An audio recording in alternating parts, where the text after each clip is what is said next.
Now that President Trump is the Republican nominee for president in 2024, it's time for Republicans, including those who doubt him or even can't stand him, to get behind him. The times demand it. We are in a war fighting an enemy of revolutionaries that kick and spit on America. I call our enemy the woke regime or the group quota regime. This war is a contest between those who love America and those who hate it. But we do not have a commander-in-chief. You can't win a war without one. We shouldn't much care whether our commander-in-chief is a real conservative, whether he is a role model for children, or says lots of silly things, or whether he is modest or dignified. What we should care about is whether he knows we are in a war, knows who the enemy is, and knows how to win. Trump does. His policies are important, but not as important as the rest of him.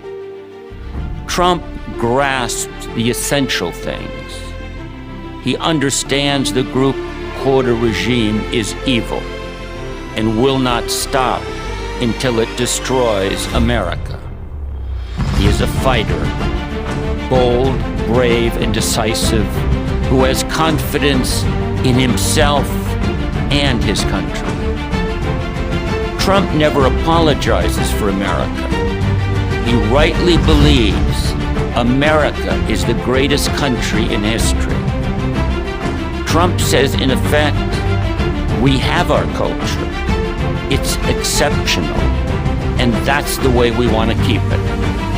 And we won't keep it if we usher in millions of immigrants with cultures different from our own. Trump knows his job is to protect Americans and just Americans. Protect them not just from enemies abroad, but from the woke globalists within. He knows that America does not need more diversity. It needs more cohesion. The woke radicals tell the Trump voters they are a threat to democracy. Think about that. They're saying you Trumpsters are a threat to democracy. The woke radicals also tell us ad nauseum that America is systemically racist. Trump knows this is deadly nonsense, and he says so.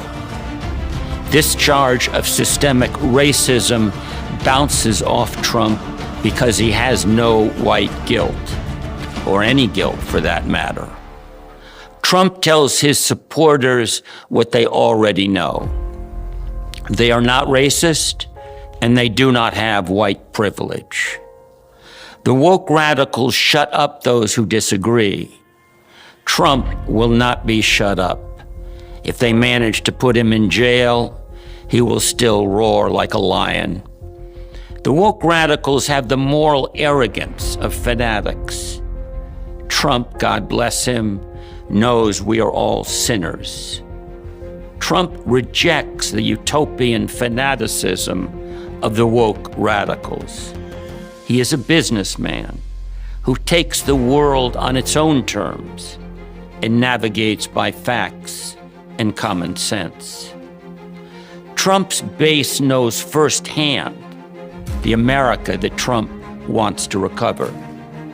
They love him, and they know he loves them. They will fight for him because they know he will fight for them.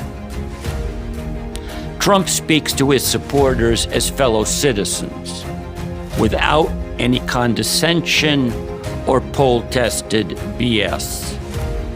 Despite his billions, he is one of them, an outsider looking in, a man who takes ketchup on his steak, and is as disgusted as they are with the anti-America elite.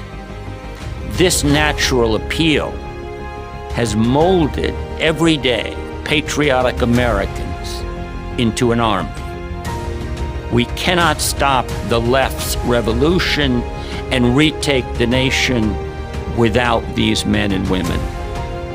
Unlike most conservatives, they will actually fight for America. But they follow Trump. Without him, they stay home. With him, they are united and determined. At his rallies, his audience invariably breaks into chants of USA, USA.